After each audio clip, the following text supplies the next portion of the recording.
Welcome back to the video lecture series of class 12 physics. बच्चों, आज हम एक अपना टॉपिक शुरू करने जा रहे हैं जिसका नाम है करंट इलेक्ट्रिसिटी। टॉपिक का नाम क्या है? Current electricity. इससे पहले जो टॉपिक कवर किया था उसका नाम क्या था? इलेक्ट्रोस्टैटिक्स। इलेक्ट्रोस्टैटिक्स में क्या होता है कि इलेक्ट्रिक चार्ज हमेशा रेस्ट पोजीशन पर रहता है, तो अपने चारों तरफ क्या बनाता है? वो इलेक्ट्रिक फील्ड। मतलब चार्जेस को अगर आप रेस्ट पोजीशन पे स्टडी करते हो तो बोलते हो इलेक्ट्रोस्टैटिक्स, और अगर चार्जेस को मोशन में स्टडी करते हो तो क्या बोलने लगते हो कि सर इस समय हम लोग करंट इलेक्ट्रिसिटी पढ़ रहे हैं। क्लियर? अब सबसे पहली डेफिनेशन आती है कि करंट क्या होता है, व्हाट इज करंट। तो बिल्कुल बेसिक डेफिनेशन है कि फ्लो ऑफ चार्जेस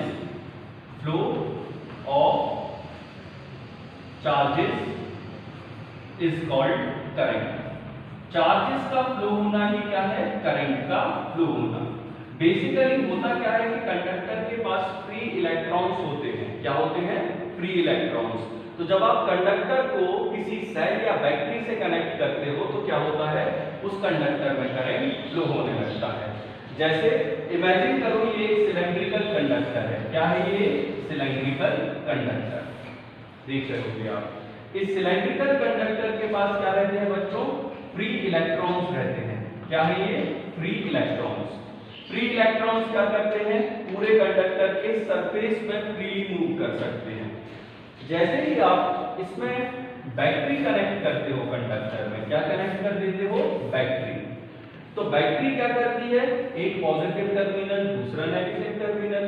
तो यहाँ पॉजिटिव और यहाँ नेगेटिव होने के कारण यहाँ पे एक पोटेंशियल डिफरेंस क्रिएट होता है और इलेक्ट्रिक फील्ड भी क्रिएट होती है पॉजिटिव से नेगेटिव।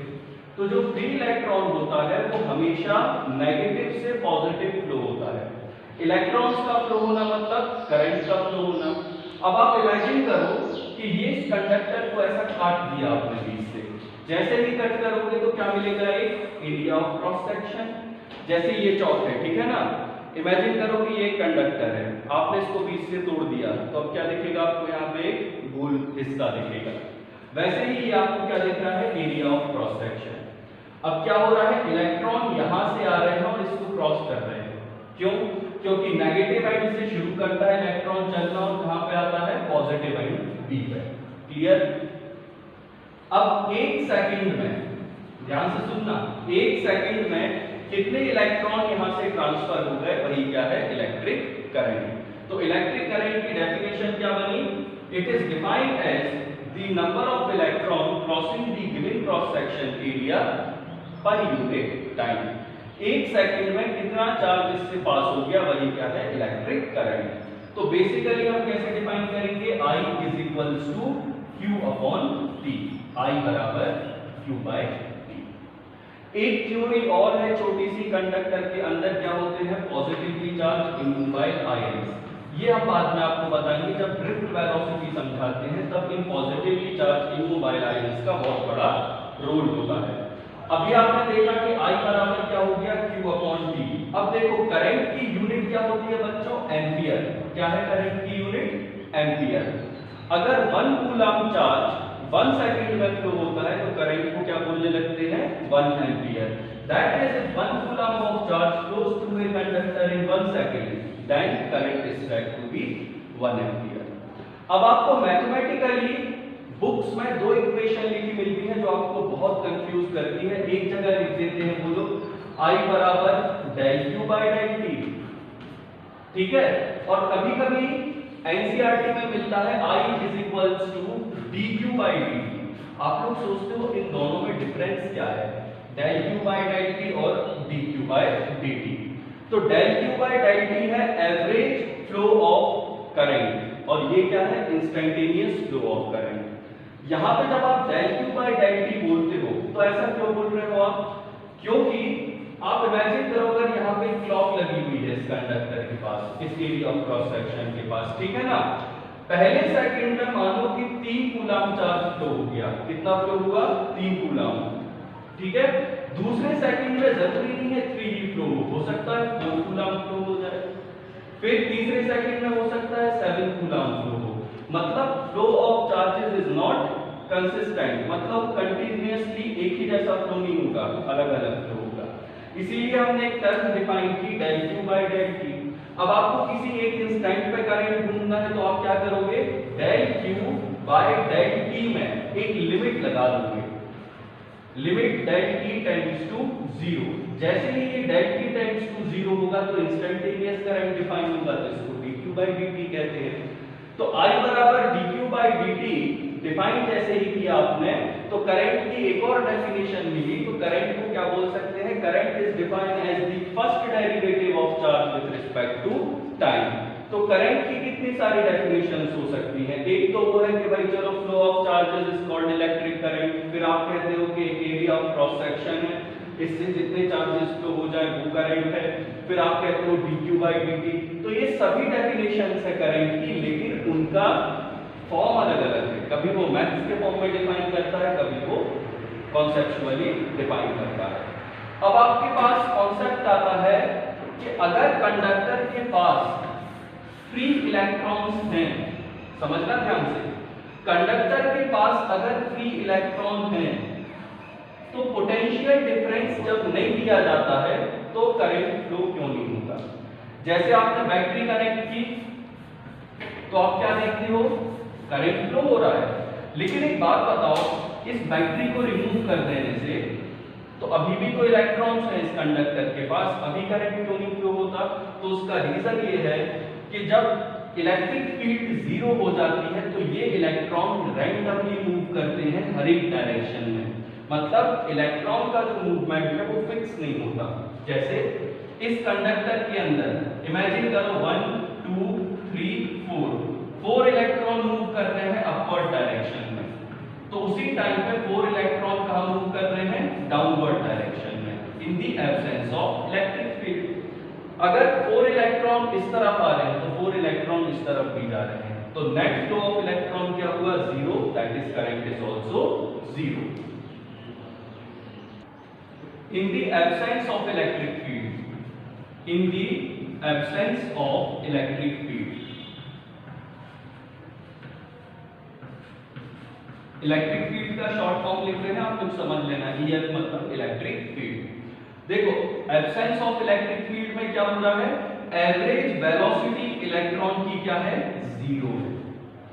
मतलब अगर पूरे के पूरे कंडक्टर में 500 इलेक्ट्रॉन है, कितने हैं, इमेजिन करना सिर्फ 500 है, बाकी होते मिलियंस में।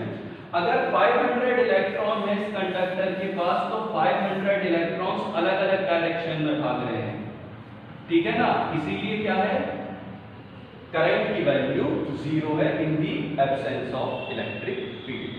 अब देखते हैं in presence of electric field. Electric field जैसे ही अप्लाई करते हैं अपन, जैसे यहां पे की है, तो क्या हुआ, इलेक्ट्रॉन जो है उन पे एक फोर्स लगता है F is equals to -E। ये फोर्स काय पे लगेगा, किसी एक इलेक्ट्रॉन पे।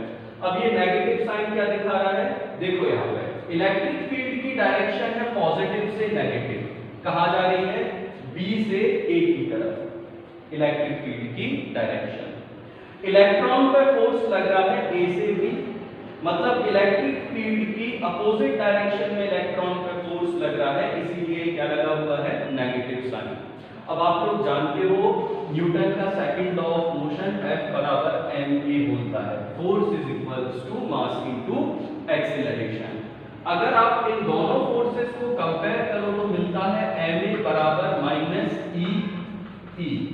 तो a बराबर क्या आ जाएगा, -e/m। इससे हमें क्या पता चला कि इस इलेक्ट्रिक फील्ड E के कारण इस इलेक्ट्रॉन में कितना एक्सीलरेशन आया, -e/m। समझ में आ गया।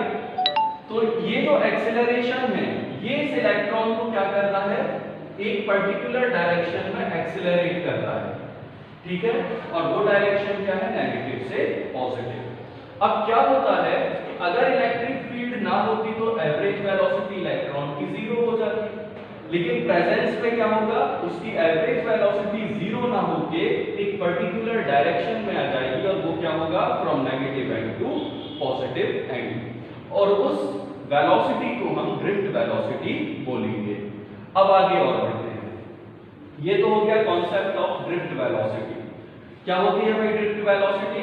ऐसे समझ लो, यहाँ पे है पॉजिटिवली चार्ज इमोबाइल आयंस, यहाँ इलेक्ट्रॉन, यहाँ नेगेटिव एंड, यहाँ पॉजिटिव एंड। इलेक्ट्रॉन क्या है, पहले कौन सी वेलोसिटी से मूव करता है? थर्मल वेलोसिटी से, in the absence of electric field. Thermal velocity is something related to the velocity of electron at room temperature. Room temperature पर इलेक्ट्रॉन जो होता है बच्चों, वो थर्मल वेलोसिटी से मूव करता है, और थर्मल का मतलब something related to room temperature. ये इलेक्ट्रॉन जब नेगेटिव एंड से पॉजिटिव एंड की तरफ जाता है तो ये रास्ते में पॉजिटिवली चार्ज इमोबाइल आयन से कोलाइड करता है। याद रखना हमेशा, यहाँ पे इसकी वेलोसिटी क्या थी? Thermal velocity. थोड़ी देर के बाद इसमें क्या आया? एक्सीलरेशन। एक्सीलरेशन काय के कारण आया? इलेक्ट्रिक फील्ड के कारण, और वो एक्सीलरेशन काय के बराबर होगा? -e/m। इस एक्सीलरेशन के कारण इस इलेक्ट्रॉन की वेलोसिटी चेंज होगी, that is from thermal velocity to the velocity gained by electric field. अब क्या हुआ? ये इससे टकरा गया, फिर इसने अपनी वेलोसिटी लूज की, फिर से इसको एक एक्सीलरेशन मिला, that is equals to -e/m। फिर टकराया, फिर वेलोसिटी लूज की। ऐसे करके जब ये नेगेटिव एंड से पॉजिटिव एंड तक जाता है तो ड्रिफ्ट होता हुआ जाता है, और इस इलेक्ट्रॉन की ड्रिफ्ट वेलोसिटी कैसे डिफाइन होती है? The average speed of the electron in the conductor from negative end to the positive end is called drift velocity. बच्चों पहले क्या था कि डायरेक्शन ऑफ करंट को लेके थोड़ा सा एक प्रॉब्लम होती थी। लोग सोचते थे कि प्रोटॉन का फ्लो होना क्या होता है? करंट फ्लो है, लेकिन बाद में पता चला कि इलेक्ट्रॉन का फ्लो होना ही करंट फ्लो है। तो क्या हुआ? शुरुआत में करंट की डायरेक्शन बनी पॉजिटिव से नेगेटिव, बाद में जब रियल बात पता चली तो करंट की डायरेक्शन बन गई नेगेटिव से पॉजिटिव। तो पॉजिटिव से नेगेटिव होता है कन्वेंशनल करंट, नेगेटिव से पॉजिटिव होता है मेन करंट, हमेशा याद रखना। इस लेक्चर का मोटिव ये है कि पूरे चैप्टर का आपको एक ओवरव्यू दिया जा रहा है, उसको आप बहुत ध्यान से समझ लें।